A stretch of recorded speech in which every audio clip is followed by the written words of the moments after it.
Okay. Hey, are we live? We should be alive. I'm alive. Also, we're live. Also, we are both alive, yes. Well, I speak for myself. Clint just asked in the chat, is this the live stream for the impeachment of Robert James McCall? Yeah, Robert, we wanted to bring you here for... Okay, first of all, don't know who that is. My name is James Robert McCall. You're talking about somebody else, clearly. But they might be having a very bad day. They could be getting impeached. Who knows? Hard to say. Mailbox says we sound good. Thank you, Mailbox. What's going on, everybody? Thank you for joining us for Disc Golf Answer Man. Episode 299. We're almost to 300. Almost there. We were just talking. Do you remember episode 100? I don't remember it right now. There was like a big giveaway and everything. It was so hyped, and now it's like, okay, 300. Yeah, we did it. We out here now. We've been doing it. It's the way of the road. Far to kick off. Let's take a look at Anthony's camera real quick. See how we're feeling over there. Wait, did you clean your desk first? Oh, go away. wait, don't look. Nobody look. We were talking about right before we went live. Somebody asked in the chat if acing a hole under 200 feet counts as an ace. Yes. And we definitely think so. I mean, the only time that a tee to basket throw doesn't count as an ace is if it's not your first throw. In my book, like it's a cubby ace. I still count those. Like cool, but yeah, dope. But I don't think that's like as far as ace tally. I don't think most people would count that. But as far as length, nobody. I mean, I have a 150-foot ace. That's not a real first ace. throw. That's your longest? Here, this is your my ace. longest I'm one. just gonna take Sick, it and I'm gonna throw it on the out ground of here and stomp on it a little bit. Now you feel bad, and I've gained nothing. Yeah. So Thank you. Thank you for that. Just talking. Thomas? I think we have sound, Thomas. I mean, we should. Seems like everybody can hear us. let's check with Phoenix's request here. Yay! Yes, thank you. What's your longest ace? Well, I know what yours is. It's 1,500,000. 555 feet. Hey. Albeit downhill. But With- still, that's with a a long. That's a tailwind. ace. Like that's such a cool hole. Very to much ace. wind assisted, and I've never birdied that hole. Same. They pulled it out after I aced It's gone. it. He's like, this is way too easy. We're gonna get out of here. It's old hole 8 at the country club. Yeah. So it actually old hole 1. Old, yeah. It used to tee up by the swimming pool, which might be where it was measured at 555. I'm not gonna go on the record either way. I'm still claiming 555. But yeah, I would too. the tee pad is actually a little bit closer than that position, and it's a big hyzer over some trees and some grass and everything, and yeah. Sick.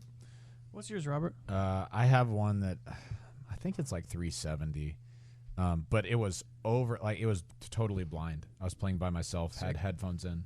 It was in Austin, in Georgetown. Sick. You crossed under this bridge, wall of trees in front of you. A lot of people play this big anhyzer just to like get into the gap, and then locals, which I found out about later, just throw a big old hyzer, probably like 440 carry up over everything just to get punched in there and somewhere close where you can get a look. And so I let it go, and I was like, sweet, that looks good. Just jamming on my headphones and turned the corner, and the disc was in the basket. I was like, wait. Sick. Hold on. I looked around to see if anyone was messing with me. Yeah. Yeah, because like that would be well played if they had, but Got me. they weren't. That's like smashing the chains as someone is coming around the corner on a blind hole. Yeah, we But did it. They didn't do it. How about you, Anthony? I don't know mine. I was trying to figure it out. It's, at least I think, because I don't know the actual distance, I think it's whatever the hole at Rosedale is, 2 before yes, that little wooded yes. one. I want to say it's like 8 or 9 or something like that. The 310 somewhere in there. Yeah, somewhere in there. It was. I just threw Explorer on a hyzer, and it went up and over kind of a hill, and like in a little tree line. So same as you, just couldn't see it at all. Yep. Walk up there, and the guy was like, "I think your disc is in the basket." Yeah. So yeah, I'm not sure exactly what hole number that is, but somewhere in the 3-ish range. Dope. Yep. Super sick. Speaking of- Disc Golf Comedy said, full story, I came out of nowhere and threw the disc in the basket. Thanks, And Tyler. then, Long like before we knew each other. Like the trolling Bigfoot me. just disappeared into the thicket That's right. once again. I dig it. All right, let's go good ahead to and go? start it up. If you guys are listening to us right now, we're just preparing for the show. Obviously, Bobby isn't here today, so we got a little bit of a different look for you guys. But if you wouldn't mind, go ahead, like the video if you are enjoying today's show, and then share it out so that we can get some more eyes and ears on Disc Golf Answer Man. You guys ready to roll? Yeah. I was born ready. You think I should do it the beginning exactly like Bobby? You should drop bars 1000%. as fast as you can. Okay. I'm gonna try and say this how I think Bobby says it, Okay. and then we can restart if we want. No. Okay, you ready? Hey everybody, welcome to this episode of the Disc Golf Answer Man. I'm Bobby Cool Daddy Slick. I'm not. Not enough O's. You got to get more O's in. Yeah, I don't think it was nearly fast enough. That either. you know, I need to pronounce it much more quickly. You got to channel Eminem. That's right, And and then eat mom's spaghetti the night before. Hey everyone, welcome. By the way, this is the Disc Golf Answer Man. Bobby is currently in Florida. He was on a disc golf cruise, sailing the seas with dynamic discs. Having an awful time, I'm sure. Yeah, it looked really terrible. It so was 9 degrees this morning. I'm sure he's having a great time. yes. So in his stead, we've taken over Disc Golf Answer Man, and we're going to bring you the real questions, the hard-hitting questions and answers. None of these softballs. That's right. So on the mic today, we've got Robert McCall. That's me. Hi, everybody. We also have Danny Lindahl. What's up? And then we also have Anthony Vanden Heuvel. He didn't want to sit at the table with us. I'm not really sure why. Nah, Kind of hateful, but I would say, but no. but no, man. So anyway, if you guys are unfamiliar, well, most of you guys are familiar, but if just in case you're unfamiliar, Danny and Anthony are 2/3 of our media team here at Dynamic Discs. They are the brains and brawn behind making the videos that we have look Dibs on so brawn. good. Nice. Yes. Nice. Hey, I mean, they're both winners. I'll take it, honestly. I just talk, so we're chilling. Anyway, gentlemen, how was the weekend? What did you guys? What'd y'all get into? Anything fun? I played a lot of video games because it was freezing. Yeah, it's pretty cold out here. What about you, Anthony? I, on Friday night, went up to Kansas City with our accountant, Shane, and then another guy that used to work here, and we played in a Magic the Gathering tournament. Oh, sick. Yeah, so that was pretty cool. Did you Yeah. win? I didn't win, but there was like 90-something people, and I think I came in like 20th. Dude, Sick. let's go. So Awesome. For those who are Pretty cool. for those who are in the know, what deck did you take? it was, so there's, okay, allow me to nerd for a minute. Yes. There is, they release cards in sets. There's a new set coming out in 3 days. So they have an event called a pre-release where you go and you get the cards early, and then you're only allowed to play with those cards. Okay. So they give you 6 packs of cards, and then you have to build a 40-card deck from that. What do they call that? Sealed or something like that? Yep. Okay. Yeah, exactly. And so I went 3-1. We played 4 rounds of best of 3. I think I finished overall. I was 6-3. Yep. Sick. And then as a reward, you get, depending on how you finish, you get more packs of cards. And one of the ones I got, one of the cards in my packs is worth like $80-something. What's up? So Paid for the event right there. more than double paid for the event. My man. That's super So cool. yeah, it was really fun. Kind of sounds like a trilogy challenge, except you get Yeah, more stuff. yeah, very similar. If you play well, you get more discs. Mhm. Exactly, exactly. You just take discs from other people oh, as you you get play to well. take theirs. Yeah. I like that.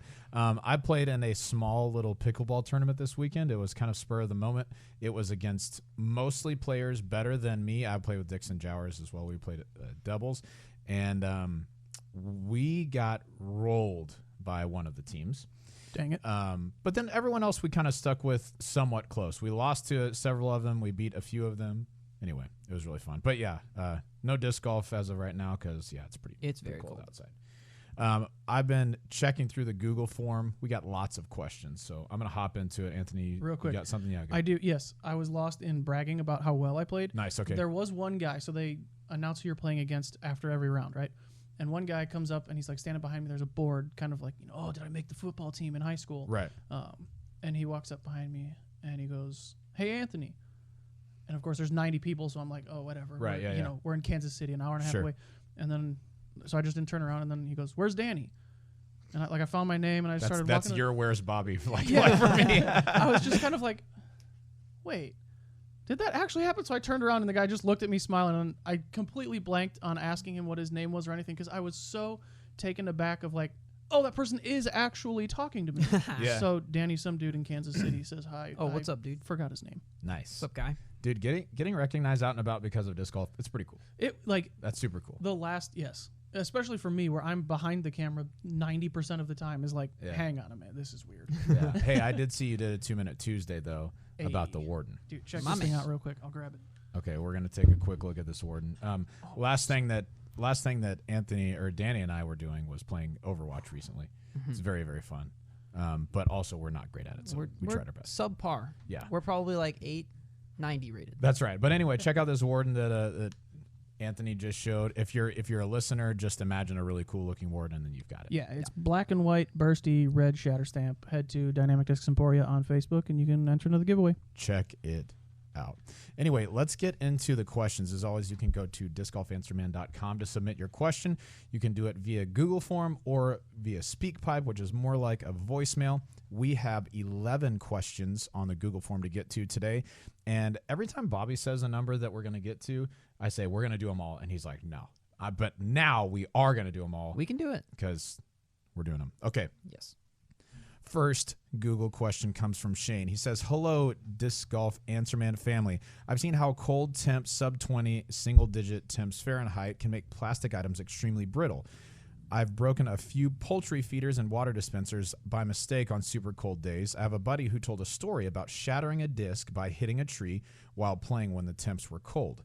I like to keep my bag in the car in case I have time to do some field work, but I'm worried I may be ruining my plastic by leaving them in the cold trunk all winter. Does the temporary brittleness of super cold plastic go away once it warms up, or is there any kind of long-term physical change to the plastic that will never be the same even when it warms back up? Are there certain plastics used that might be less sensitive to the cold? Thanks for all you do. If you ever follow the disc golf guy on YouTube, there's a video of him and I want to say it was like Paul Macbeth or it might have been Simon Lizotte or somebody going through his storage of all these super collectible discs. Mm-hmm. And Terry pulls out one of his old, I don't know what it was. It was something and it just crumbles in his hand. Oh no! From being in the cold. This is like a very valuable collectible disc. I hate and to see it. Just crumbles. But generally you only see that from the older discs. So discs that are, I don't know, 7 to 10 years old is when you tend to see them start to get more brittle. And the only plastic that I've seen crack has been KC Pro and a Mic Pro plastic from I've Innova. seen CE as well. Oh, Yeah. CE, yes. Yeah. And the tell I've heard is when it smells like crayons. Huh. Smells like crayons.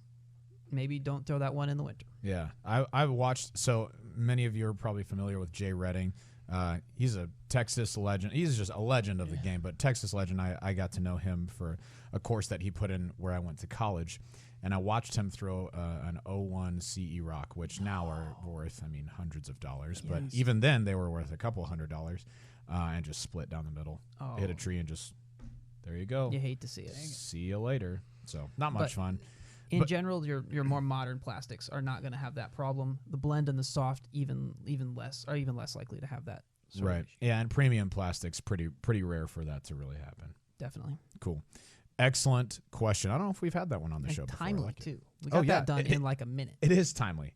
And yeah, that's a good point. Thank you. Oh, I don't know what timely means. Yeah, no, that's good. Next question comes from Travis. He says, hey, DeGam crew, I'm making the switch from the most extreme and dangerous sport on dirt. Anyone have any guesses? Motocross. Bull riding. You're both wrong. Oh, dang it. You're off the show. Good guesses, though. Bull riding. Over years of riding, I've done some damage to my body. Broken back, hip and knee replacement, broken wrist, shoulder reconstruction, and elbow surgery. Same. Except for only knee surgery. Like that's a lot of that's And a lot. also He's not part inflicted cyborg at by this a point. bull. Yeah, that's right. That's right. And those have limited my range of motion, so I'm not able to get the proper form when I throw. Is there anything I can do to get distance? Thanks, y'all are awesome.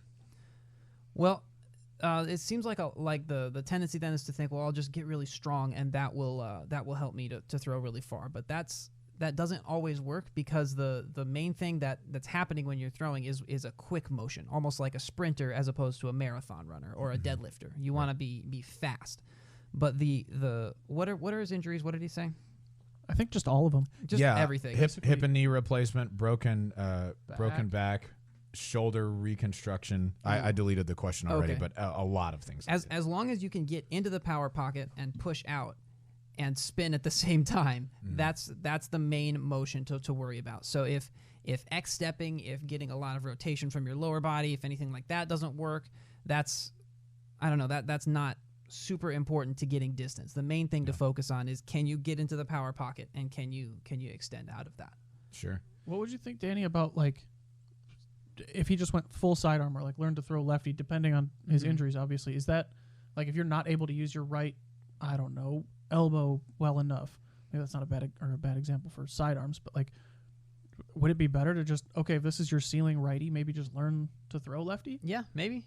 Definitely. It's really hard depending on how good your left hand is. My left hand knows how to do absolutely nothing. Yep. And so it hurts to throw left-handed. But yeah, definitely. That's a good option. But yeah, I think what's at the root of it is accelerating. More than everything being fast, just the end of the throw being fast is what's more important than being able to fully run up and get all that acceleration into the box.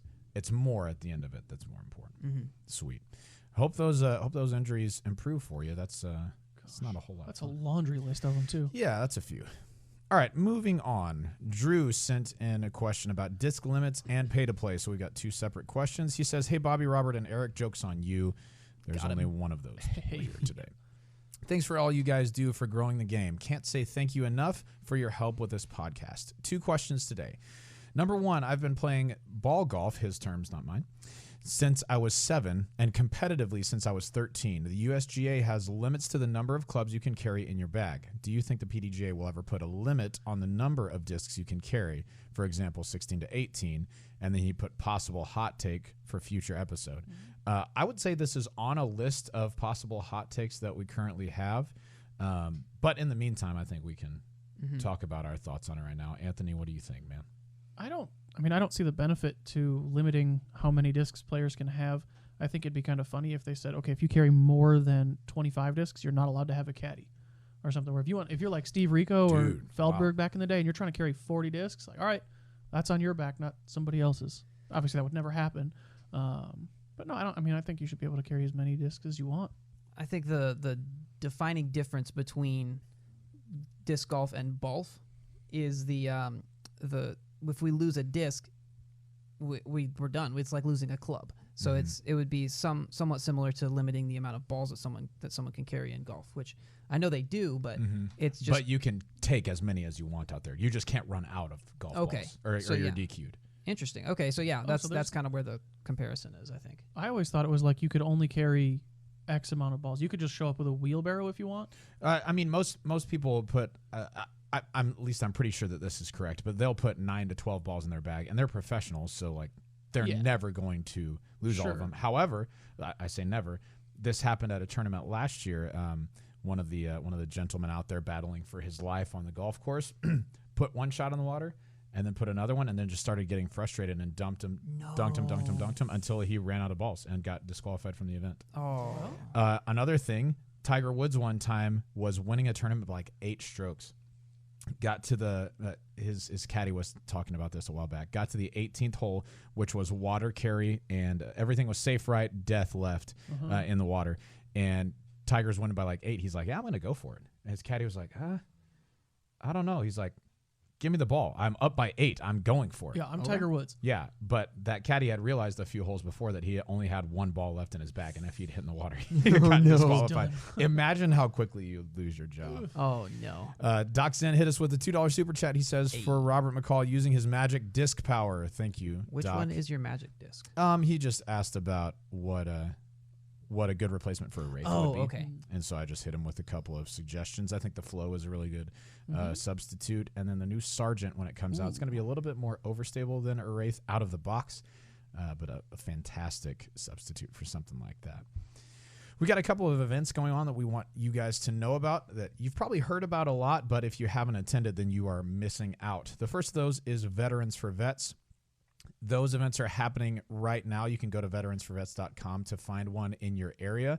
I just heard from a gentleman named Ryan in Austin who ran one at Wells Branch. I grew up in Austin, just moved up here from Austin a couple of years ago, so it still has definitely a soft place in my heart for that. But ran an event that had 77 players and raised a lot of money for their local veteran organization. Dang. Super cool stuff.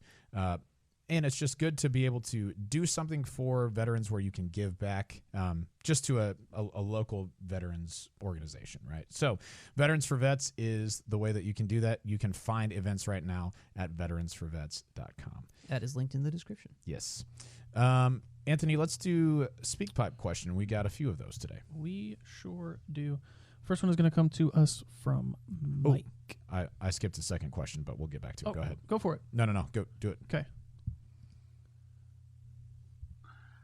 Hey there, DeGam fam. It's Mike from the Czech Republic. Robert, it was great getting a round of Frolfin with you last September. Heck yeah. So I'm collaborating with your buddies at Natural Born Disc Golfer to organize the Bohemian Open in the Czech Republic this year. It's a tournament geared towards vacationers. I'm wondering if you guys have any tips on how to attract people to the tournament. I'm pretty sure we have a winning combination. The course is amazing. It's set on a beautiful chateau where you can stay and has a fantastic restaurant. The cost of living is lower in the Czech Republic, so the prices are pretty attractive. And of course, MBDG does a great job putting on tournaments. So what other ways can we attract people to the tournament? And if any of you are bored the week before GBO, you're welcome to come on over. It's April 22nd to April 25th, and the flights are super cheap. Cheers, guys. Categorically bored around that time. Yeah. Nothing there's else going. Usually we Nothing. don't have stuff going on. Michael, it was super good to meet you and play disc golf with you when you were here in town. Super fun. Things that you can do to attract people to your event. Everybody wants to be where the pros are going to be. So anytime that you can get a couple of big names out there, that's really cool. But sometimes that isn't an option. And so I think a winning formula is, on top of the stuff that you guys have already done, is just having outside of disc golf activities that people can take part in, right? If you have a really cool restaurant nearby that's willing to, sponsor like a burger for the event, like the Toonie last year, they had a Toonie burger at one of the places nearby one of the courses. By the way, it was fantastic. Maybe not last year, but 2 years ago. Anyway. I think they do it every year, don't they? Well, yes, but that's when I was there to eat it. Ah. I don't know if it Fair point. has happened since. I'll go next year. Yeah, I was gonna. If I didn't go, it probably didn't happen. So, but I mean, stuff like that. You can do that. You can do a block party like we do downtown in Emporia. You can do a big ring of fire. You can get giveaways and do door prizes at a concert or something like that. I think making the whole tournament feel more kind of like a festival makes a big difference in how people perceive it. So that's just some suggestions that I would have. I've played a tournament where they did Skittles, which is where they put a basket like 100 feet away, and then they lined up a bunch of people and basically gave them 10 shots each to just throw and try and get an ace, and the person who aced wins. Heck yeah. They have like prizes or something like that. That's cool. And then also a clinic is a good idea. If you have the best player there, hopefully, or just a good player who's willing to teach, that can make tournaments a lot more approachable for a lot of people because they're not going to be not knowing anything. They're gonna at least have an idea of what they're gonna do when they show up. Dope. Yeah. Anthony, what do you think? I think you guys nailed it. Just make it feel like more of an event rather than just a tournament. Give people something to do after their round or to come out the day before, practice, and then, like you said, have a concert or something. Obviously, those are all going to cost money, and it's going to take time to turn it into something. But yeah, just make it an event or a extravaganza. Yeah, because you can play disc golf anywhere, right? Yeah. But having extra stuff is what makes it special, right? Yeah, and even like if you were to try and say, okay, well, put it on a great course, that's not something you have the luxury of just Yeah, sometimes you can't just plopping do a world-class course everywhere. Yeah, so I think things outside of the event are what make things feel special for people. Definitely. Real quick shout out to Mark for $2 Canadian. Thank you, dude. The most patriotic Canadian I know. that. Thanks, Mark. He's got an American flag stamp, dyed disc, and also a American flag pattern commander. Sweet. Thank you, Nice. Mark. He's more patriotic than I am, as far as I can. What did tell. he have to say? He says, "Don't worry, $2 Canadian isn't worth anything." Thank you, Mark. I believe those are rubles. I'm not really sure. That's right. That's right. It's like in-game currency. It doesn't really exist. Yeah. Anyway, let's. But thanks for the two, Mark. We appreciate that. Back to Drew's second question. He says, "With my ball golf background, I don't mind paying to play disc at certain courses in the Colorado Springs area because it is rather affordable in comparison to golf. I have friends who refuse to pay, which baffles me. I have found with paying to play, you get a course that is better kept, marked, and in better shape overall. Do you guys mind pay to play? Are there courses to pay for in your area? Do you think this is a trend that will continue in the disc golf community? Thanks again. Keep it real, Drew." I don't mind at all paying to play. Same.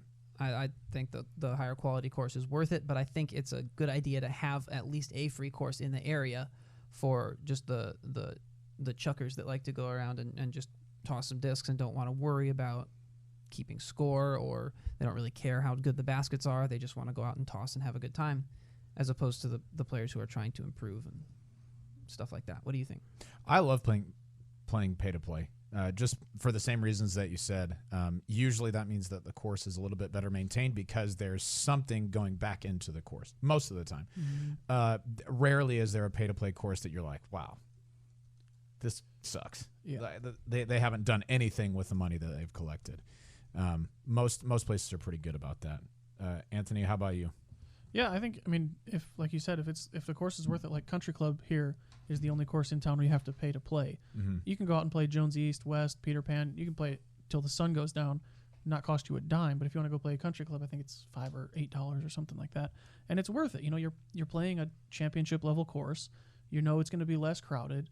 You know, it just feels a little bit nicer. And yeah, I like it. As long as the course is worth it, for sure. Yeah, I'm with you on that. Clover Cliff is another one here nearby. It's about half an hour from here that you have to pay to play. Yeah. But super cool course that the Harshmans put a ton of work into. Yeah. If you haven't gone to check it out.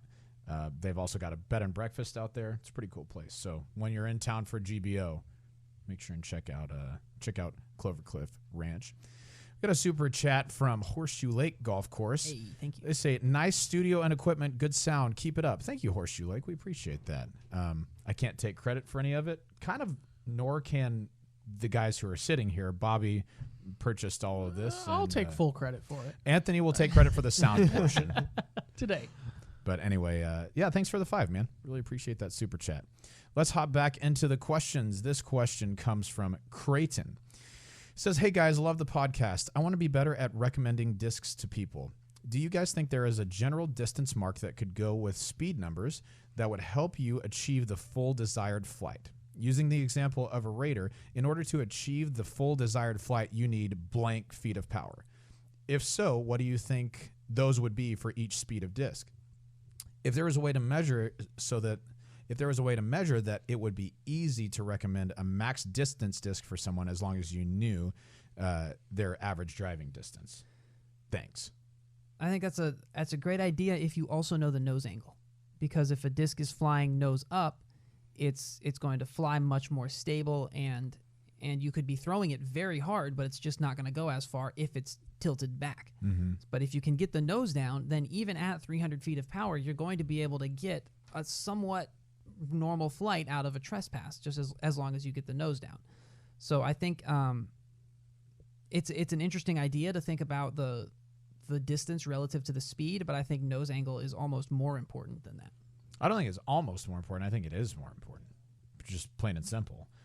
But if you were, let's say that you're assuming a good nose angle, okay, a flat to even slightly nose down when necessary nose angle. What do you think you would say for the Raider as a perfect example? For the Raider, I don't know. You kind of got to put all of them at a range. So like for an EMAC Truth is going to be like 0 to 250, 300, I guess.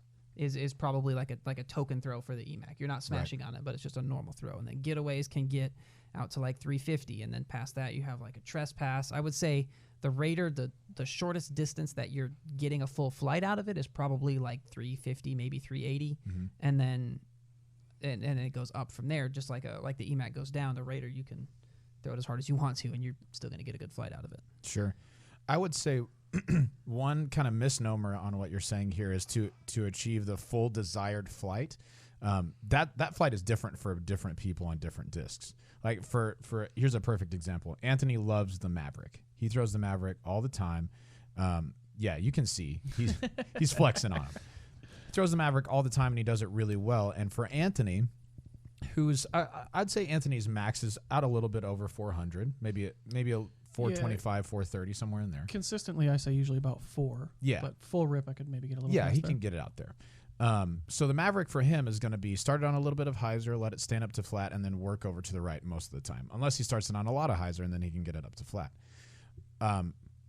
In contrast to that, Bobby loves the Maverick as well, but he throws his max is probably around 280, 290, somewhere in there, maybe 300 if he really gets a hold of something. So for him, the Maverick is a slight hyzer to flat and then to finish left instead of finish right. And so to say that there's a single full desired flight, maybe that matches the flight numbers, and if you're not watching us live, I put air quotes around those. Large air quotes. Yeah. Substantial air quotes.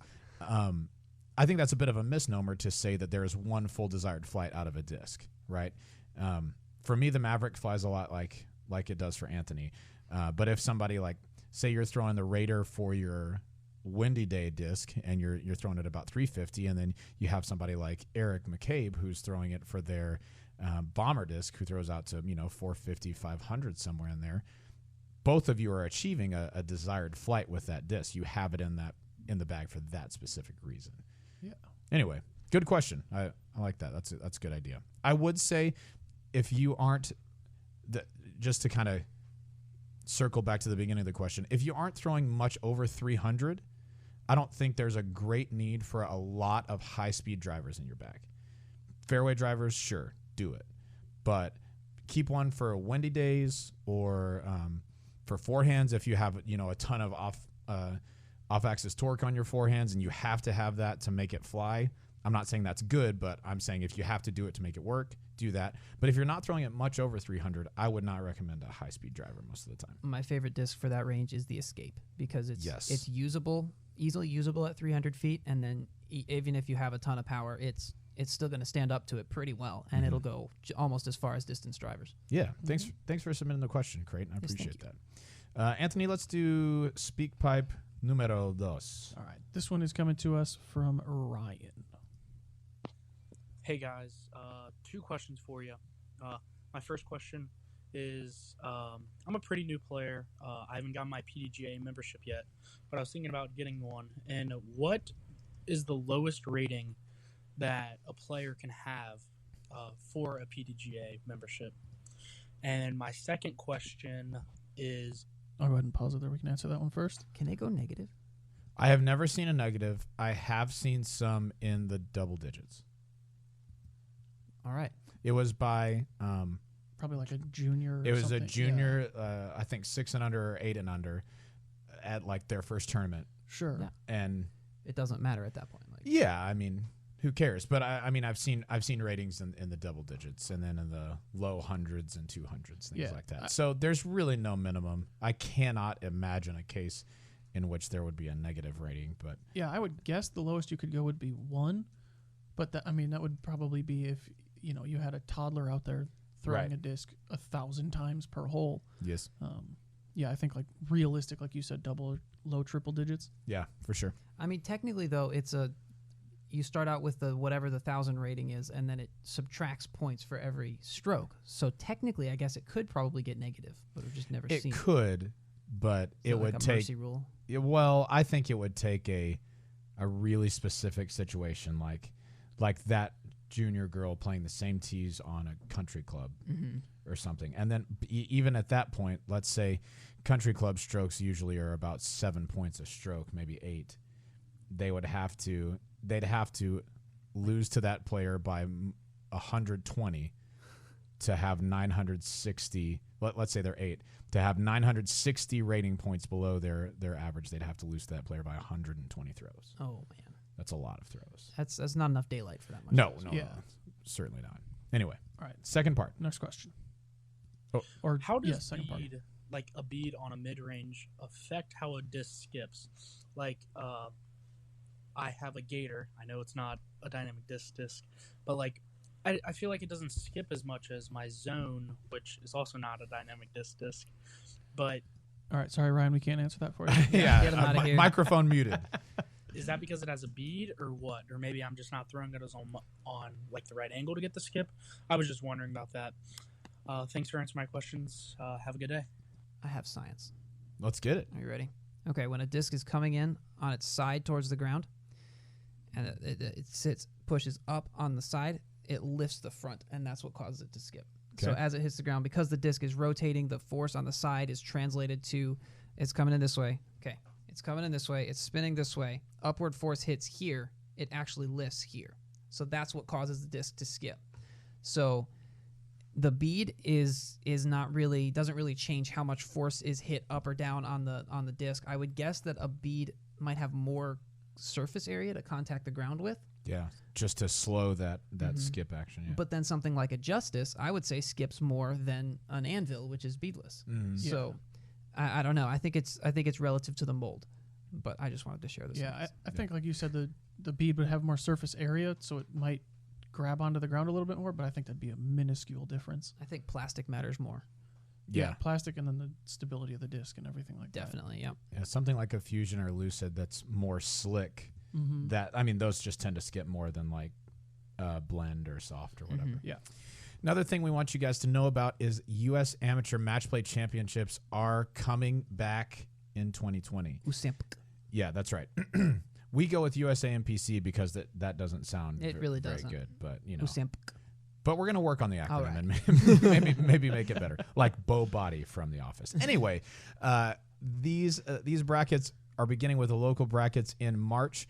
We have got the website in the works right now. It's still up. It doesn't have the most updated information on all pages right now, but the text for that is written, and that'll be up very soon. If you want to go to discgolfmatchplay.com, In the description. you can find out about U.S. Amateur Match Play. Singles is going to run from March until June with the championship bracket and the consolation bracket, which is something new for 2020, taking place here in Emporia, Kansas. The winner of USAMPC singles is going to get 18 baskets, 18 tee signs, and free discs for life, asterisk. But Which is actually 10 years. But it's a lot of discs. A lot of discs. those are prizes at the high end, but you actually get like special releases, Mhm. call it, of discs just for signing up. Like the players pack, it's not like a trilogy challenge where there's special discs, but for example, Biofusion Raiders and Gold Line Pioneers were part of the players pack for Match Play last year, and you could only get those as part of Match Play. Yes. So that's pretty dope. Yeah. And I know what those player pack discs are for this year, but we Ooh. are not ready to share them just yet. Dang it. I'm going to tell you you're going to like them. I'll mute your mic. Just go ahead and yell it. Yep. You guys are going to like them. So go to discgolfmatchplay.com and keep checking in so that you can either sign up for a bracket there through our partnership with UDisc or run a bracket of your own. If your bracket fills, you can play for free in your bracket. Come on. Do it. We got another $4.99 super chat from Horseshoe Lake Golf Course. Coming in hot today. Thank you, Horseshoe Lake. We can Appreciate eat it, lunch dude. after this. They say, what is Junior Carter Aaron's rating and how long was his longest drive? So I see you've got his rating pulled up. 905. Yeah, Carter's a baller. I'm going to guess his longest drive is about the same. 905. Yeah. All right. Yeah. Very similar. I've seen Carter put him out there a little bit over 450. Really? I'm not sure he can quite do 5 yet. But I've seen Tyler throw that far, but I've never seen Carter throw that far. yeah. I mean, I've seen Carter throw like 350, which for his there you size go. is insane. There you go. Sorry. That's Okay, what I Tyler's the taller one. Yes. And that's, I mean, they both have really good form, but I think just Tyler being taller is the reason it gives him a little more power. And he's a couple years older, too, isn't he? That's right. Yeah. Carter has thrown one of the best shots I've ever seen thrown with the Beetle. Oh, nice. If you watch the vlog that I made at Junior Worlds last year, I had a great time playing with the boys out at Country Club, and Carter is probably 250 feet away, maybe on hole 14 out at Country Club, and he just sends a Beetle on a hyzer, like almost at the golf green, and just like he had a remote control. It just flattened breaks up. over to the right and then nestles inside the It's a circle beaut. easily. So definitely check out that video, and Carter's a baller. Yeah. So sorry. I apologize. I mixed up my Aaron's brothers. But yeah, I'd say somewhere in that 350, 380 range is probably a good guess. Yeah. One other super chat from Sonny, $2. He says, what will the new discs be this year and their flight statistics? We have 2 new discs this year, the Sergeant and the Bounty. The Sergeant is going to be a speed 11, somewhat overstable disc. Kind of a hybrid between fairway drivers and distance drivers. A nice controlled distance driver somewhere in there. Great for forehands. I love it for forehands. And then we've got the Bounty. The Bounty is fantastic. I love it. It's going straight in the bag. As soon as we it get 'em. releases, I'm going to be a bounty hunter. Yeah, it's sick. Nailed it. Hey. 100% nailed it. That's my boy Sonny from It's going to down in be Tulsa. true. It's going to be a slightly understable mid-range. But what was crazy to me was the lack of fade that it had. Mhm. It would only really go left if you either started it on a lot of hyzer or threw it a little too high. Otherwise, it wanted to finish very straight or just a little bit right. So super cool discs for this year. You'll see some more about those in the coming weeks. But yeah, they're pretty awesome. They're pretty nice. I'm excited to add the bounty to my bag as soon as it's available. For sure. All right. Vergier. Real quick, Yes. I just looked it up. Carter Aarons won the long drive competition at 2019 Junior Worlds Yes. with a throw of 345 feet. Okay. And if I remember correctly, there was Is like it headwind? 10 Yeah. to 15 mile an hour headwind, so I bet he could get, a little bit past that 350 mark. For sure. All right, on to some more questions. Daniel asks about GBO courses. He says, hey, DeGam fam, this will be my first year competing at GBO. Last year, I spectated. I am super excited and have been looking into the courses I will be playing this year. I'm signed up for MA1, and I noticed we were playing the Country Club. 3 exclamation points. Hey. I'm wondering what T-Pads MA1 will play from. Keep on keeping it real. Can't wait to be back in Emporia. I checked out this question earlier today, so I went straight to the source, Doug Bierkus. Event director. He does lots of stuff here. All of it. Yes, but he's also the tournament director for the Glassblown Open. I asked him about this, and he said that MA1 gets the distinct honor of playing the exact same tees as the MPO field. Ooh. So they're playing the big boy course. Nice. Long tees and long baskets on every hole. So no excuses for not shooting the exact same scores. That's right. Yeah, you can't finish and be like, well, if I was playing the same course, I'd probably shot, would have been lots better. really similar. I'm telling you, it's a tough course. But Daniel, tip number 1: this is the most important thing you can do. Driver off all the tees? Yes. Rip it? First of all, just send it. Yeah. Okay, but tip number 2, the second most important thing you can do is keep the disc in bounds. If you stay in bounds at Country Club, you can score, even if you're just getting pars. Honestly, Yeah. Even par was nearly 1,000 rated Yep. most rounds at GBO last year. Yep. Apart from the super windy ones. Yep. And tip 3 is 360 off every tee. You won't. You won't. Send it. Yeah, once you go OB, then full send from there to keep yourself More OB. Yeah, so you can keep getting pars. The first OB and you're dead. Just 360. Yeah. Beat it. Tip number 4: never ask Danny and Anthony for tournament strategy advice. Hey, Robert. Yeah. Wait. Oh, wait, what? No, that's me. Mute it again. Dang it. Okay. Anyway, let's keep it moving. This question comes from Will. He asked a question a couple weeks ago, or maybe last week, about creating discs. So he said, "Hey, Disc Golf Answer Man, it's me again. To clarify my earlier question, I have a 3D printer in my class, and I would be willing to send in my prototype for testing by y'all. I aim to either machine a mold and hand mix the plastic, or go to an injection mold machine shop to produce a small run. As far as plastic, I think I would like to make something along the lines of classic or fusion plastic. If my project is successful, how would I go about getting them PDGA approved? Thanks, and as always, keep it real." Will, best of luck to you once again. I hope it goes well. I think 3D printing is pretty awesome, and we haven't even seen a small percentage of the ways that it can affect us yet, which is really cool. Just making one-off of things that you used to have to create a mold for and have an injection and everything like that. Now you can just create one of with a 3D printer. Super duper Hey, cool. you want this? Just make this. Yeah, so It's pretty sick. Here it is.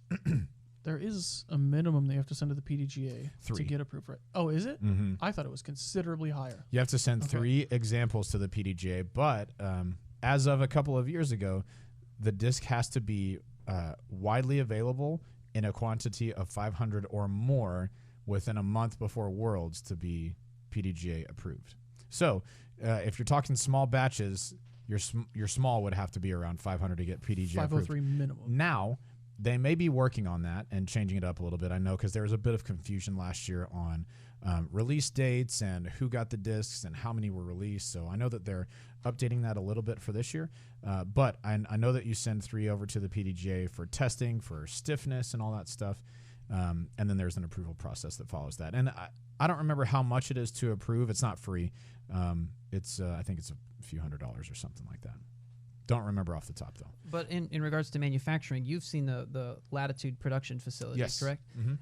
It seems like it would be. What's he trying to do? He's trying to 3D print the mold. Yes, and then injection, and then inject Okay. plastic in, or go to an injection. Sorry, 3D print the mold, then fill it in with plastic that's either hand mixed, or go to an injection molding place to have it. Okay. So from what I know about 3D printing is basically you're laying down layers of plastic. Right. The big hindrance there would be the ridges that are on the disc left by that manufacturing process of 3D printing, and that might affect the flight of it. So I don't know if there's a way to make a disc and then like sand it or something and then make a mold from that, maybe out of like, I don't know, plaster or something like that. You can make some sort of mold from there and use that to manufacture. That might be a way to do it. Yeah.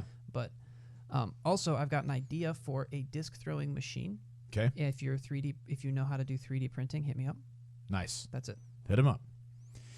One more super chat from Horseshoe Lake Golf Course, another $4.99. He says, "What is the Aaron's home course?" Winky face. Guess. So I bet it's Horseshoe Lake Golf Course.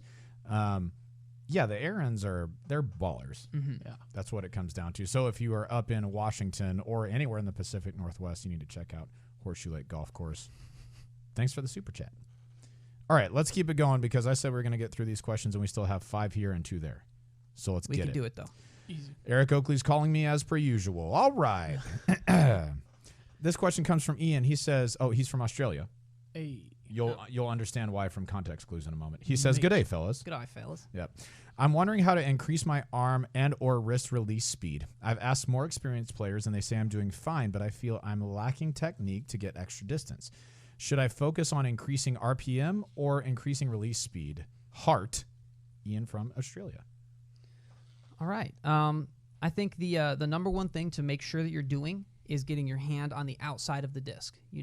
I'm going to demonstrate with this one. You don't want to curl your wrist because that can throw off your release point and it's not very consistent. Generally, you want to have a neutral wrist, and if your chest is 6 o'clock, you want your hand to be at 12 o'clock at some point. Usually, it's kind of in front of the left side of your chest. If you're taller, it might be a little bit farther back or kind of that, but you want to have your hand on the outside, and from there, your grip is gripping sideways into your hand, but also gripping up and down. So you're kind of pinching the disc between your thumb and your pointer finger, along with pulling it into your hand. You're not just pinching it, but that will let the disc pivot out of your hand and get a little bit more rotation. So if your hand is on the outside and the disc is pivoting out of your hand, you've got maximum rotation on it. But if you're trying to increase power at that point, I would look to your lower body and make sure your weight's over your toes and you're bracing properly. And we've got several Physics of Flight episodes on how to do that. Yeah, check them out on this very YouTube channel. This exact YouTube this channel. One, the Dynamic Ghost Which, YouTube if you're channel. not subscribed to already, Come on, man. We're at 45.7, trying to get to 50,000 subscribers. So hit that subscribe button and ring that bell for notifications. so close, I can already taste it. Well, I don't think we're that close, but we're working on it. What does 50,000 subscribers taste like? Yeah, that's I really think good I'm question. mistaken. It's actually just burps from lunch. I'm Oh, sorry. yeah, gross. Dang it. Okay, nasty. Let's move on to another speak pipe question, please, Anthony. This one is coming to us from Jacob. Hey guys, it's Jacob from Indiana here, and I have a quick question for you. So, with like drivers and stuff, the domier the disc, usually the more overstable the disc is.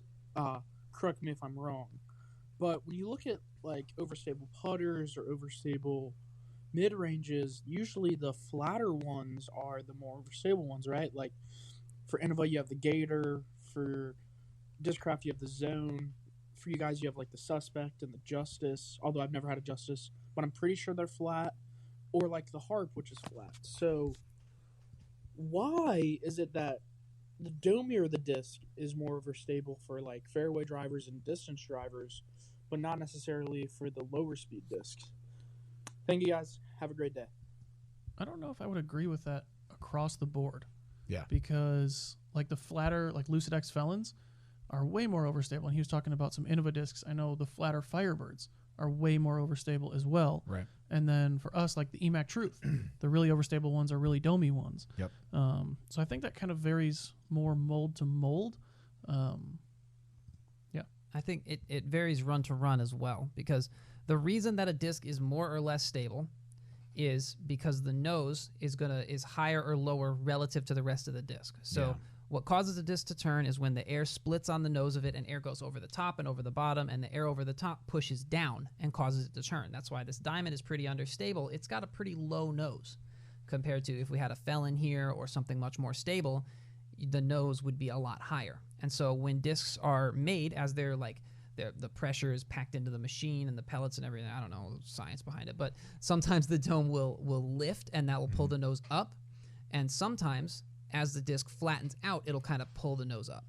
So whichever one causes the nose to rise, that's going to be the more stable one. So a good test, if you have two discs, is to set them on a super flat, smooth surface and side by side and see where the parting line is. The parting line is where the two halves of the molds come together, and it's usually just a very small line you can see around the rim of your disc. And if one is higher than the other, that one is going to be more stable, regardless of whether it's more domey or not. These are the facts. Science. That's true. I'm sorry. No. I didn't leave anything for you to talk about. No, I was going to say the thing about parting line, but you nailed it. So I mean, you can talk about. we like, out here. I don't No, know. we're good. How do you feel about French fries? I do like French fries. Okay, sick. Not from McDonald's. I'm just kidding. Okay, anyway, let's keep it moving. We got questions to get to. This one comes from Vito. He says, "What are some tips around the putting practice basket, such as?" I read this earlier, and the wording is a little bit weird. Okay, what is too many people where you should go find another basket? Do you take other people's discs out and hand them to them, or does everyone just do their own thing? Any pet peeves? 2 discs. Yeah, I mean, I can get down with 3 if necessary, but if you're putting quickly. A pet peeve for me is when somebody brings... Honestly, you could bring as many as you want to, as long as you're keeping in rhythm with everybody else.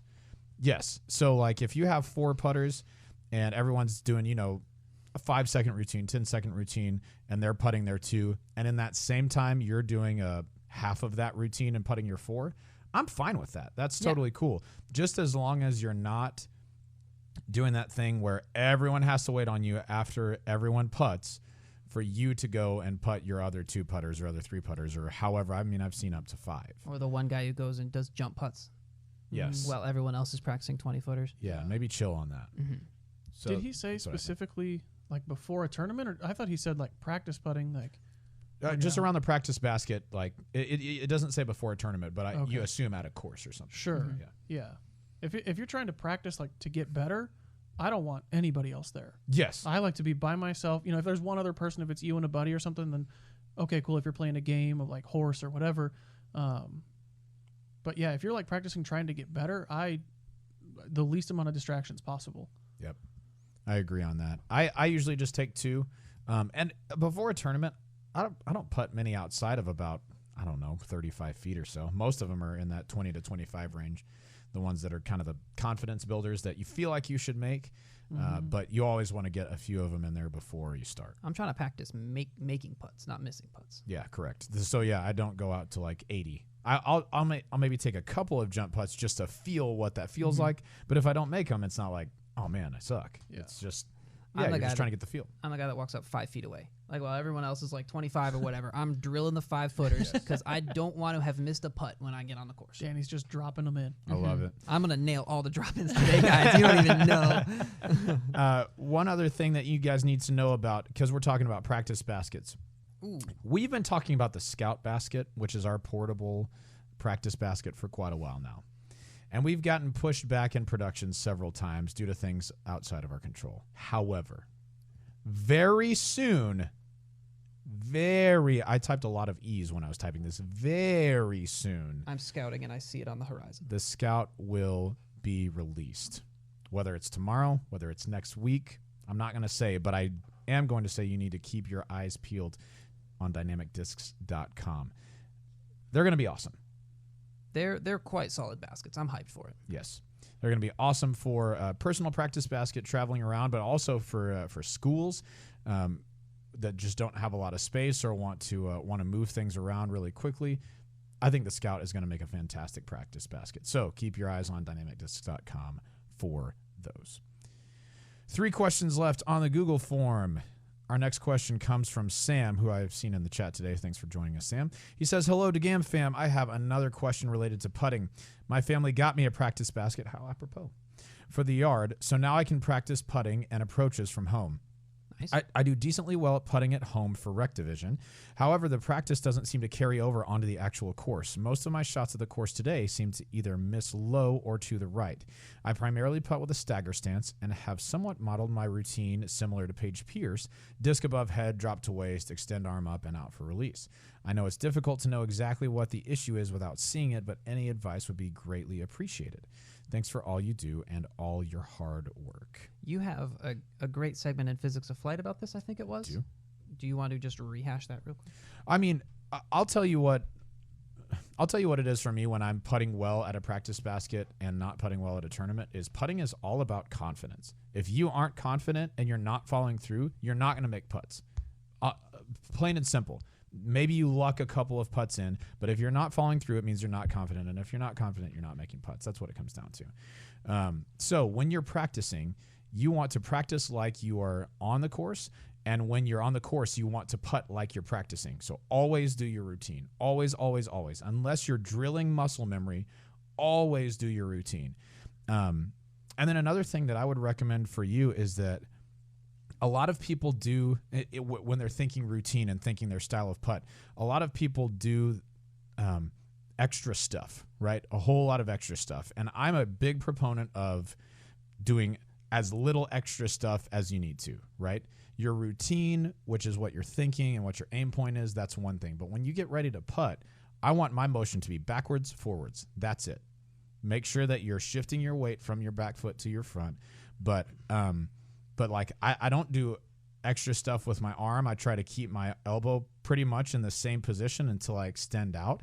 I would eliminate excess motion as much as I could. And that's not just in your pre-putt routine. It's when you're following through as well. The more moving parts, the more angles that you have to worry about, the more likely you are to miss, I think. Quick question. What percentage do you think of your putts are drilling practice and are going through your entire routine? When I was trying to figure out my form, like the kind of hybrid form that I have, I'd probably do like half and half. For a few weeks, just because you want to feel the same way every single time. But now that I've done that thousands of times, it's almost I'll maybe take a stack of 5 and drill a few to start, just to make sure everything feels right. And then after that, when I'm practice putting, it's going through my routine. I'm talking putting down my mini, step up to the putt, do my full routine, putt, back off, step up, go through my full routine, putt, and all that. I think to go back on your first point too about putting being mostly mental, you can't be in the mindset of when you're practicing like, well, yeah, of course I made it, I'm practicing. And then you go to the course or you're in a tournament or something and you're like, well, yeah, of course I missed it, it's a tournament. You can't do that because you're just setting yourself up to miss putts in tournaments and make them in practice. Yes, it's important to make it in your practice and to have confidence and be confident in your practice, but you need to carry that over to a tournament as well and say, okay, when I'm in my backyard, I can drill 20 footers with my eyes closed. Yes. Now I'm 20 feet and it's a tournament, so I know I can make this easy pie, don't have to stress, worry about it, nothing. You can't be in the mindset of like, well, it's a tournament, so I'm probably going to miss, and then 90% of the time what's going to happen? You miss. Yeah. That's a good point, and I think that's the importance of having a good routine because it makes tournament putts feel like practice, and it makes practice feel like tournament. That's the goal, is to have all of those feel the same so that when you step up to a pressure-packed putt, you're thinking, I've made this before. And then when you're practicing, you can try to emulate that same pressure so that you feel like there's something on the line. Yeah. That's what I think is important about practice putting. Alternatively, you can eat several butterflies, so you have actual butterflies Literal in your butterflies stomach in while your you're stomach. putting. I'll tell you what I've done before, honestly, that isn't eating It's butterflies. a good source of protein. But I don't think they have much protein. I'm no Amateur scientist. team. That's just it. I'm no scientist. Anyway, I'll do a couple of push-ups or a couple of jumping jacks before, just so my heart's beating a little bit faster, and then putt, just so that you're feeling something physically different than you normally do when you're just relaxed and putting. Something to think about. I've heard a lot of people too will be like, okay, I'm done with my practice. I can't stop until I make 3 in a row, 1 from 15, 1 from 20, 1 from 25, so that once you get to that 20 or 25 footer or whatever, you're like, okay, this is pressure. I have to make this. Yeah. Do that stuff within reason, though. You don't want to start getting down on yourself if you miss a couple of times and then you're like, well, I'm just going to miss forever. But yeah, just put some sort of practice on, or put some sort of pressure on your practice, whether it be, playing horse with a buddy or, all right, I have 10 minutes left. I have to make 20 putts in the next 10 minutes or something. Yeah. Even just mentally going like bottom of the ninth, bases loaded. Yeah. Yeah, I mean, or counting down like when you're a little kid shooting basketball, like saying 3, 2, 1 or something like that. Yeah, just getting something where your pulse is up a little bit. That's going to make it feel a little bit more like a tournament. Yeah. How many Speak Pipe questions we got left? We have uno mas. Let's hit it. Okay, this one is from A.A. Ron.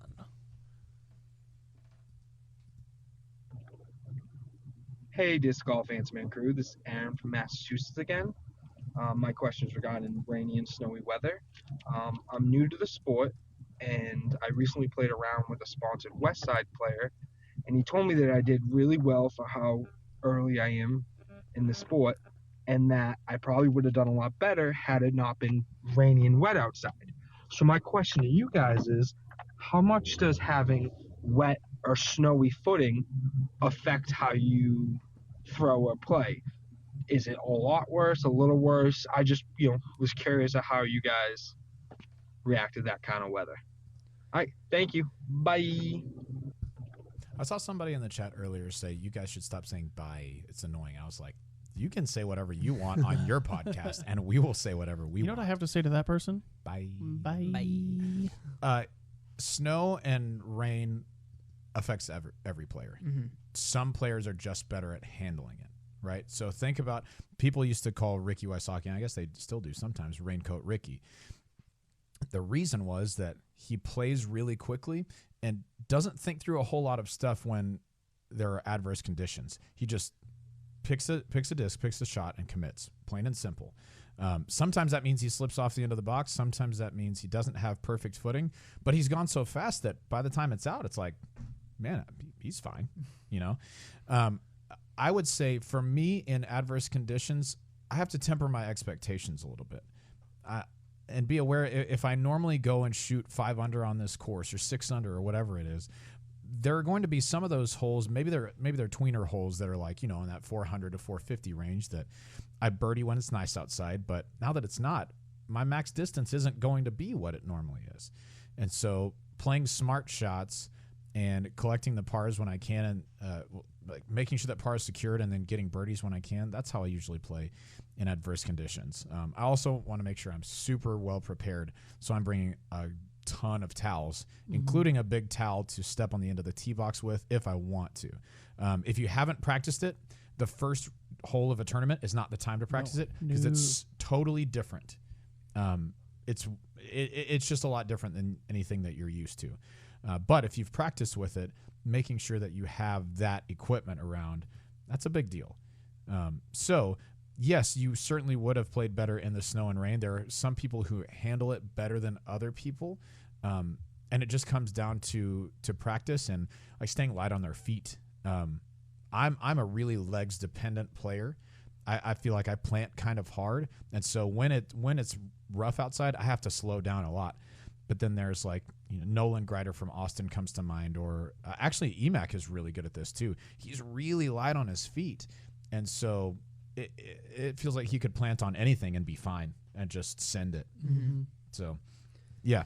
I think the big thing is to power down. Kind of like you're saying, temper your expectations. I'll throw a faster disc so I don't have to throw it as hard to reach a hole if there's any sort of wet or potentially icy tee pads.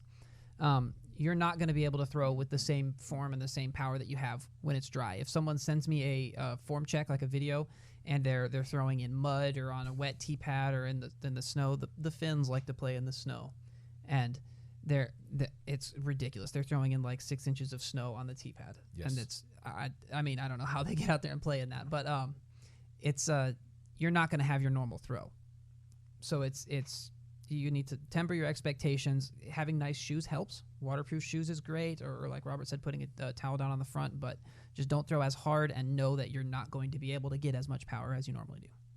Yeah, me personally, I just throw a lot more standstills. Yeah. I know if I slip on a tee pad or something, the next time I come up to a tee pad, I'm going to be thinking about that, and that just only leads to negative things. So I'll throw a lot more like standstill sidearms or standstill backhands, just to ensure that you have the good footing. Try and clean off the tee pad if you can, clean off your shoes with mud or whatever. But yeah, more important than anything, like you guys said, just slow down. Couple of gems here from the chat. Keaton says, moisture is the essence of wetness. I think the end of that quote is wetness is the essence of beauty. It's from Zoolander. Anyway, fantastic. And then Johnny V said, I'm going to send in a video of me throwing underwater for Danny. That's a foot fault. Yeah, second. Instant second. One more super chat before we get to our last two questions. Horseshoe Lake coming at us with another $15. Thank you, Horseshoe. What up? We appreciate Coming that. strong. So do you know about our A-Tier Kitsap Classic Tournament by Sam Huff and the West Sound Disc Golf Association? Goal is NT in the future. Great show. Thank you for the kind words, and check out the Kitsap Classic if you haven't done so, and if you are in the Pacific Northwest area.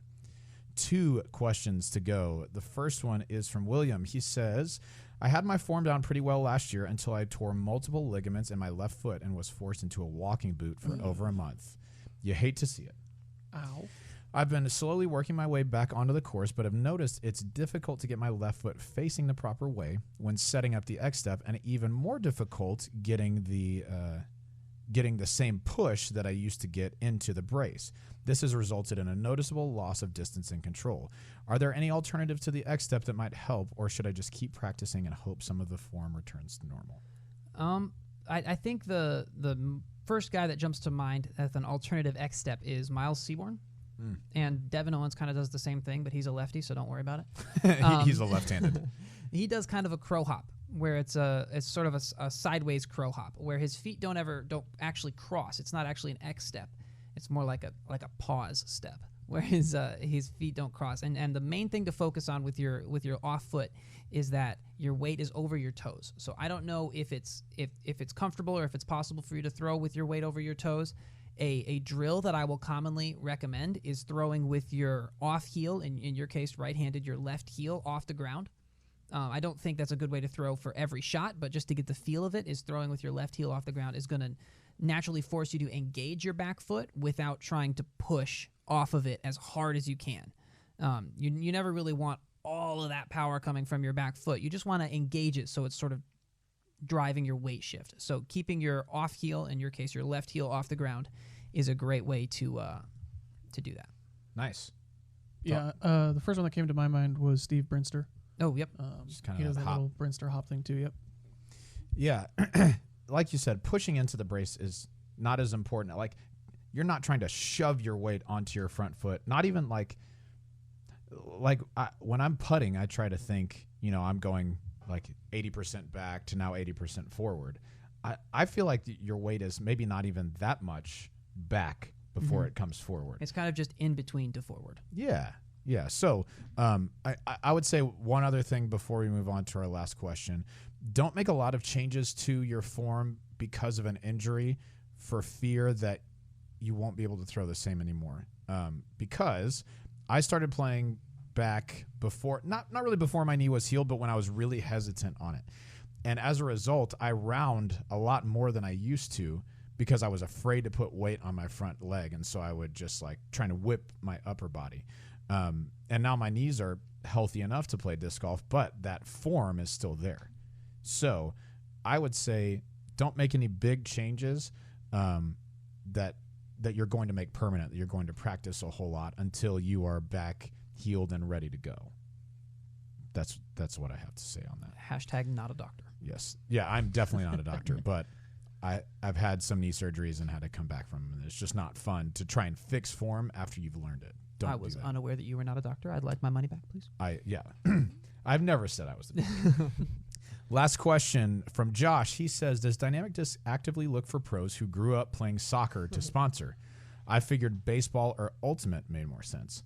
No, it's just kind of coincidence that we have some soccer players. I mean, obviously Oakley played soccer. I used to play soccer a lot. Sick. I also used to play soccer. What's the deal here, Robert? You used to make these decisions. Sorry, bro. Okay. Once you work here, see, if you got sponsored before you got here, you can keep your sponsorship. But once you work here, it's kind of hard to get sponsored. Dang it. What if I go back to playing soccer? Then consider me interested. I'll give Bobby. I don't make the decisions anymore, but consider me interested. I'll give Bobby my 2 weeks. I'll hit up EMAC when I find a soccer league, and yes, please do that. We'll see how it goes. Thank you. Can you guys enlighten me? Why are soccer players never cold? I don't know, but that's true. If you ever play in a tournament and you see the dude wearing shorts, he's 100% a soccer player. 10 out of 10 times that I've asked them. Yep, that's true. And I don't know the answer to that. Weirdos. Superior genetics. Anyway, on to our last bit for the show today. We've got a new release Thursday coming up, January 23rd, and we've got some pretty cool discs to show you. The top ones here are the Opto Glimmer Diamonds. The Diamond is one of our best-selling products, and that's because we know that slower arm speeds and beginners love this disc. We've come out with a heavier version that is gaining a lot of traction and a lot of popularity.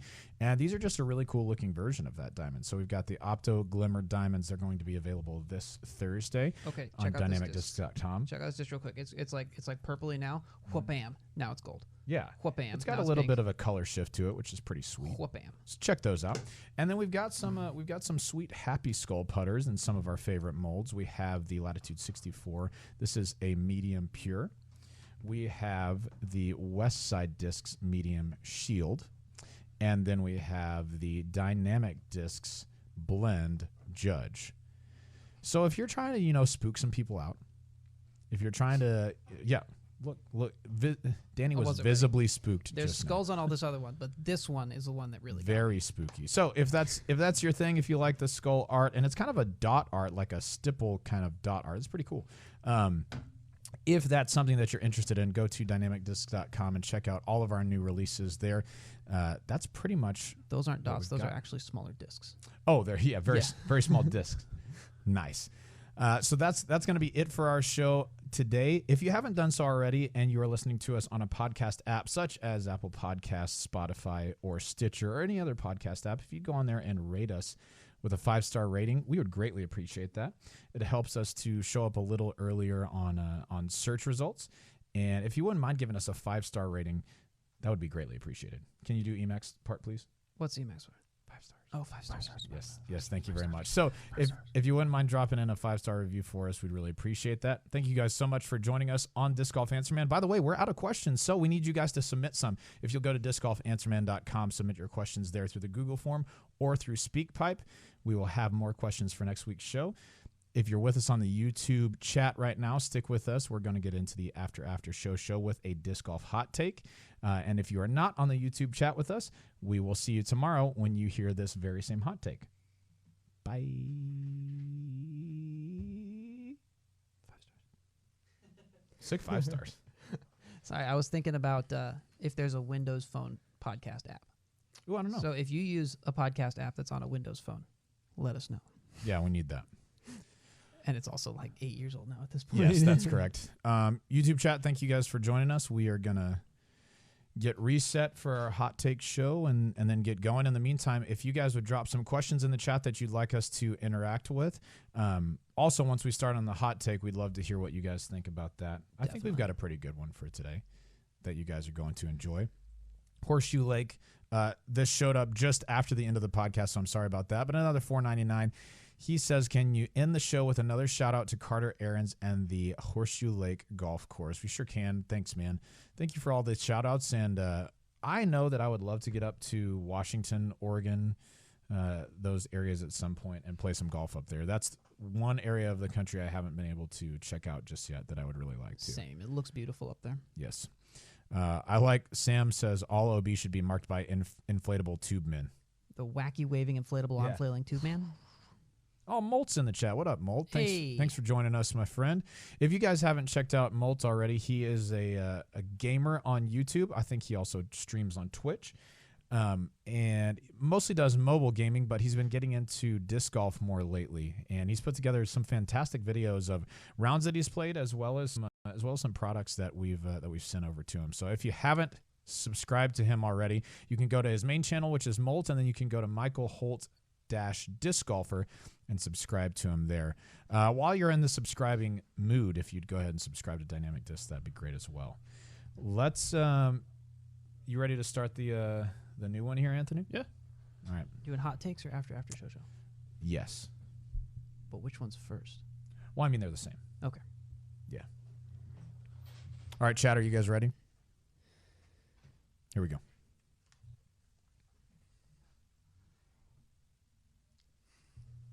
Hello, everyone. Hello. Welcome to Disc Golf Hot Takes. This is a show put on by the same cast that does Disc Golf Answer Man, in which we take a topic in disc golf and debate whether it should be a thing or not. Not to be confused with our cooking show, which is Disc Golf Hot Cakes. Disc Golf Hot Cakes. Yes. This is something separate. Yes, which are things that you purchase mostly at McDonald's. Mm-hmm. That's the place that calls them that. This is different. This is Disc Golf Hot Takes. Yes. Where we say something sometimes outlandish and sometimes realistic, and then just debate it for the sake of debate, mostly because we love hearing from you guys about what you guys think on the subject. So here is today's disc golf hot take. Are you ready? I am not. Are you ready? Yes. I am not ready. When do I get cake? Both of us are ready. No, it's hot cakes. Those are different. That comes after? Those are, yeah. Okay, good. Yeah, we're doing breakfast for dinner after this. Today's hot take. I believe that we should get rid of all disc limitations. So I think we should have discs that do not have rim width limitations. I think that we should get rid of diameter limitations. I think we should get rid of weight limitations. You can make a disc as heavy or as light as you want to. I want to hear what you guys think about that before I give some of my reasons. But I'm saying we have a sport that is growing, and that we see players improving and shooting ridiculous scores. And I want to push it to the limit to see just how far we can go.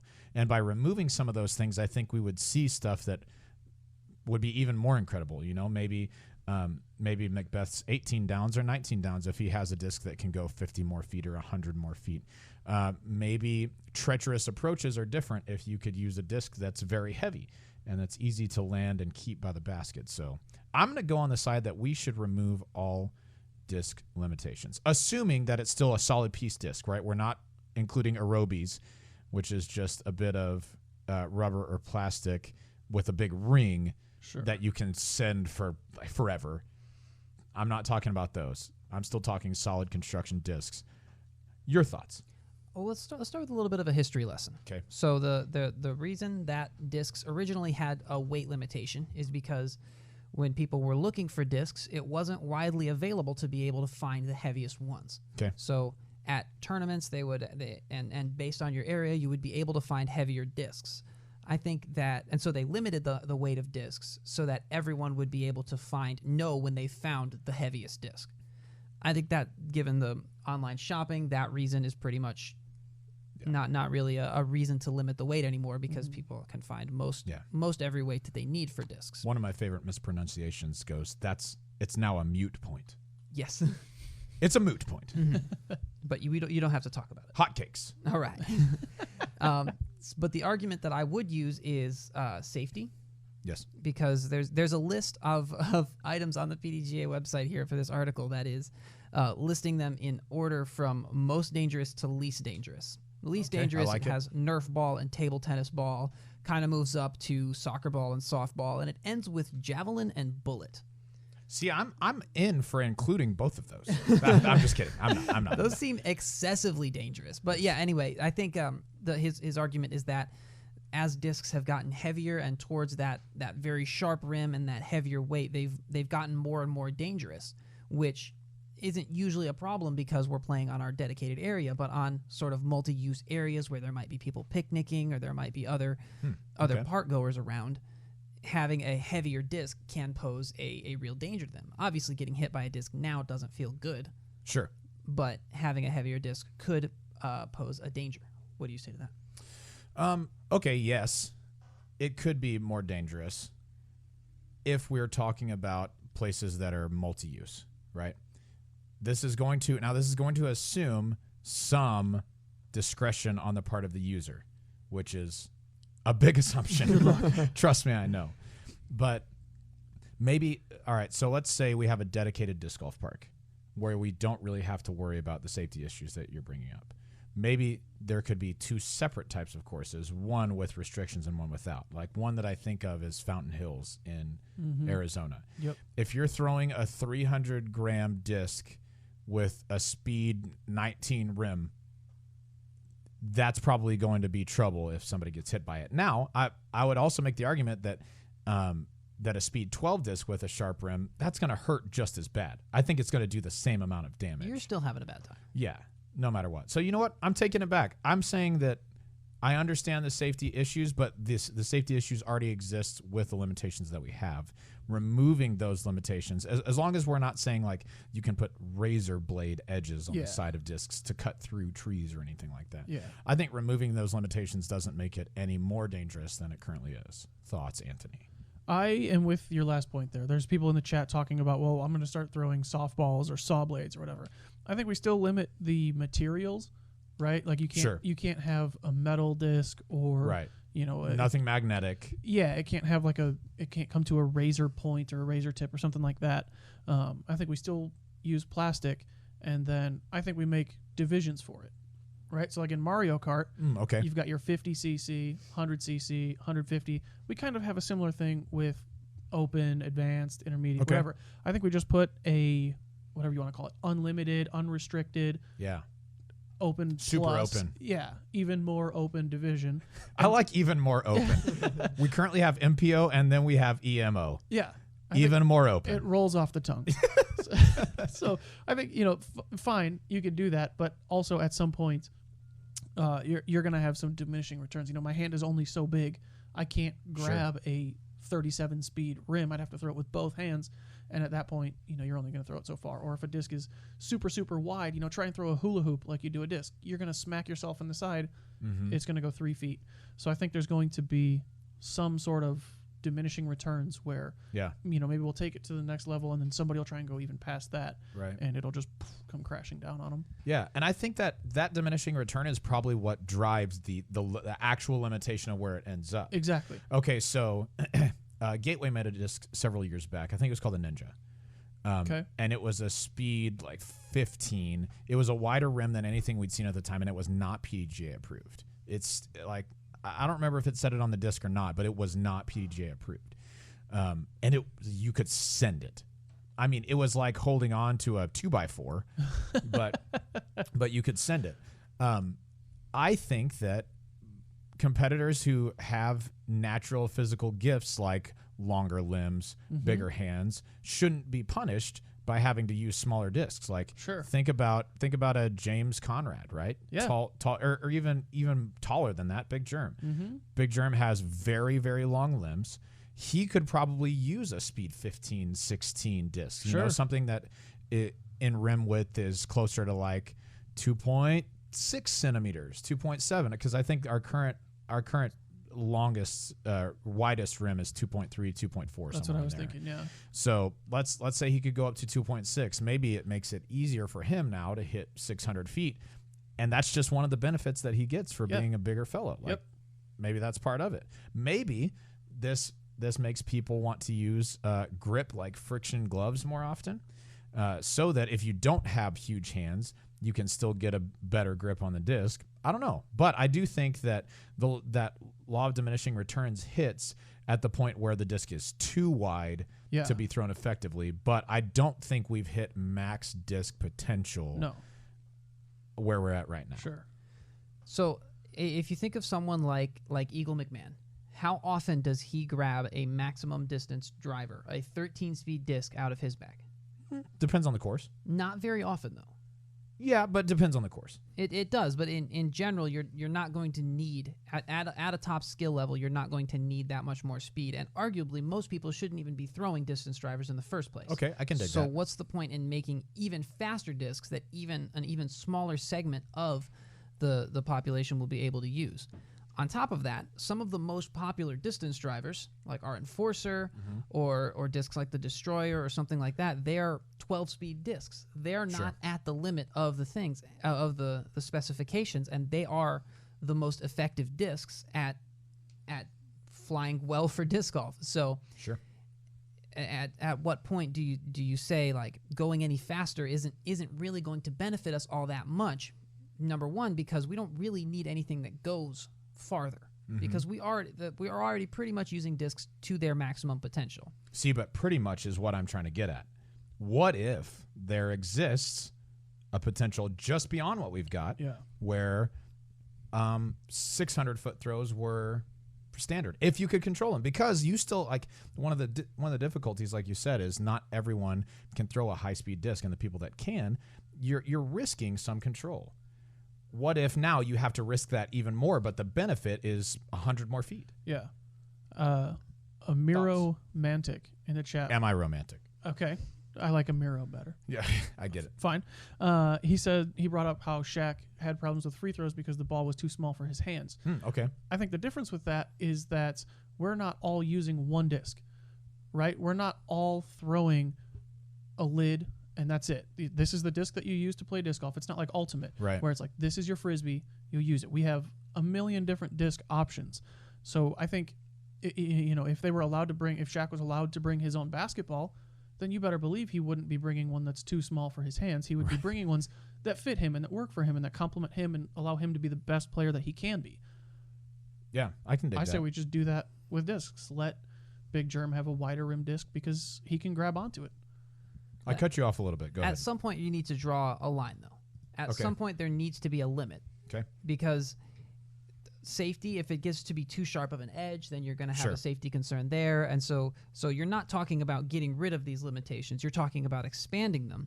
Sure. And I don't necessarily think that that's worth it because it's not going to be that big of a return Yeah. on the effort put in. I guess I think that's actually true. Not like, by the way, on Hot Takes, we're debating things that maybe we do or don't believe. I actually believe what you said is true. I think that limitations as we have them right now aren't pushed so far that we're at maximum potential. But I think even the little potential that's on top of that probably isn't that much. I just want to know what it is. I think about golf. When golf, golf has a set of specifications for their drivers, right? But because golf clubs are made of different materials, they can have a thinner face, or they can work out different materials for the crown. And it seems like every year there's a driver that is helping people hit 5 yards farther, and without allowing us to go beyond a 2.4 or 2.3 centimeter width, whichever it is, I just want to know what it is, man. Mm-hmm. I want to see a big time thrower. I want to see Double G. I want to see Simon get a speed 16 disc and see how far we're putting it out there. I just want to know. Jason brought up a point in the chat. He said, when I was talking about Shaq and playing with a bigger ball, he said that ball wouldn't fit in the rim. You're absolutely right. If Big Germ wants to carry a disc that's 40 inches wide, the basket's not going to catch that. Yeah. He's only doing a disservice to himself. But if he can throw that thing 750 feet and he doesn't care if it hits the chains, splashes out, and he has a park shot for two, right? That's fine. That's just a thing that he has to live with. Yep. I think you just put the restrictions past what's beneficial, and then let people and manufacturers figure out, okay, this is as wide as we want to go. This is as sharp as we want to go. This is heavy as we want to go, whatever. And then let players decide for themselves. If they want to throw 180-gram drivers, 190-gram drivers, do it. Go for it. Yeah. What about the argument that that's anti-consumer? Because already a vast majority of disc golfers buy discs that are way too fast for them, myself included, and they can't get them up to speed. So making an even faster disc that they have even less of a chance of getting up to speed is definitely going to hurt them. So that's a little bit anti-consumer. Yeah, except for you can't tell me that there aren't lots of tournament and otherwise disc golfers who would see a disc that said speed 16 and wouldn't be like, I gotta know. Like, I have to try this. I don't know. I think it would be really cool. Yeah. I think you just let it go. And look, if somebody can't throw a speed 16 disc and they want to put a speed 16 disc in their bag because Zach Melton has one, that's on you. People do that now. There's plenty of people that throw, enforcers, stilettos, whatever, that don't need to be throwing that. That's just, throw what you want. Throw what works for you. It's your game. Yeah, for sure. Now, bad example on Zach Melton, though, because he can't hang. So there's no way he'd be able to handle it. Very fair. Do not throw what Zach throws. Quick super chat from Jordan. He says, $2. He says, why doesn't MA1 fill up all that fast for GBO? Jordan, we switch around some pools every year. Sometimes we have 2 pools for advanced. Sometimes we have 2 pools for intermediate, 2 pools for rec, and so on. It just so happens that this year is one of the MA1 years. And I don't have a good answer for that, but I think that we will be full by the time the tournament starts. So thanks for your super chat. Couple of good points brought up by chat. I saw it was a little ways back. I think it was Chaser. Yeah. Chaser says, I think an issue is we can make courses obsolete. All the Frisbee golf courses became obsolete when the first beveled edge disc released. We would be increasing the requirements for the course. That's true. I think you would need more acreage to make courses that fit the modern game. But that's what progress is, right? Yeah. I mean, a course in town, a course like Hammond, people are there all the time, but I'm not throwing anything faster than a mid-range there. Right. Because all the holes are 250, maybe the Longest one is like 305 or something. Weird flex. I don't. I just throw really far, but like that's fine. I don't think that every course has to be championship level. I don't think every course has to challenge every shot in your bag. Yeah, I agree. What about damage to the course? There's a disc when it first came out here in this article. It's This is on the PDGA, by the way. Right? Yes, it's the Flazer. Sick. What? When it struck the trunk of a palm tree, it stuck. What? That's what it says. That's my dream disc. So how Take me to the woods. Give me the Flazer. Who made that? how do we factor in damage to the course based on the? I can drop the link to the PDGA thing in the chat. Yeah, that's perfect. Yeah, I think that's a really good question, and something that disc golfers are certainly concerned about. At least I think they're concerned about is our environmental impact, right? And so I think that's an extremely valid question. I would want to see what a speed 16 or whatever it is disc does to a tree after repeated use. Like, does it damage it enough that it's more than we're currently doing? I don't know the answer to that. Doc says, you say no limitations. How about steroids then? Doc, first of all, I'm saying no limitations on discs. I'm not saying any sort of endorsement for steroids or HGH or anything like that. I think I absolutely am, by the way. nice. Yeah, good call. No, I mean, I think that's unhealthy for athletes. I don't think you should do that. I'm saying on the equipment that we use. That's just what I think. And then Mr. Drew says, if you make 600 easy for a lot of people, you have to rebuild almost every course. It's hard enough to get enough land. For a decent course, it would be almost impossible to get it for a bunch of 650-foot par threes. That's true. I think we'd have to create different courses. But think about this. The PGA Tour has courses that are stretched to the tips that normal golfers would never like. I would never go play. I would absolutely go play one of those courses if given the opportunity. I would struggle mightily and shoot probably 40 shots over what I normally do because of the length and difficulty. So this would be something to cater to the top professionals to see just how far we can push the sport. Yeah, this is not a thing for everyone. You know, like, just because Eric McCabe can throw 500 feet doesn't mean he doesn't go out and play Peter Pan where the longest hole is 500 feet, and then he plays 17 holes where he's just blowing past it, right? That's why we have mid-ranges. That's why we have putters. That's why we have things, like in the woods. If Big Germ takes a speed 16 disc and he can throw it 600 feet, but the hole is 700 feet, S-ing through trees and stuff, doesn't matter. He's not going to get there. Right. There's still shot shapes. There's still obstacles, and there's still technicalities to courses and to the game that, unless you have a remote controlled disc, it's just you're never going to be able to do certain things. Sure. It seems like a lot of the sentiment in the chat is that if everyone could throw 600 feet, then everybody would be good at disc golf. I'm down for that. I'll disagree with that. I don't think just throwing 600 feet makes you good at disc golf. Yeah, and just because a disc is capable of going 600 feet easier doesn't mean everybody can do it. Yep. Like, I have the same discs in my bag that Eric Oakley does, and he throws 100 feet farther than me on the reg. We have the same equipment. Just because it exists doesn't mean that I can do it. Mm-hmm. So something like execution is where that comes into play. Like Hammond Park, EMAC has gone 2 perfect nines there to shoot 18 down. Mm-hmm. And that argument might hold water as soon as somebody else can go and do that. That's I'm true. sure several people can, but That's true.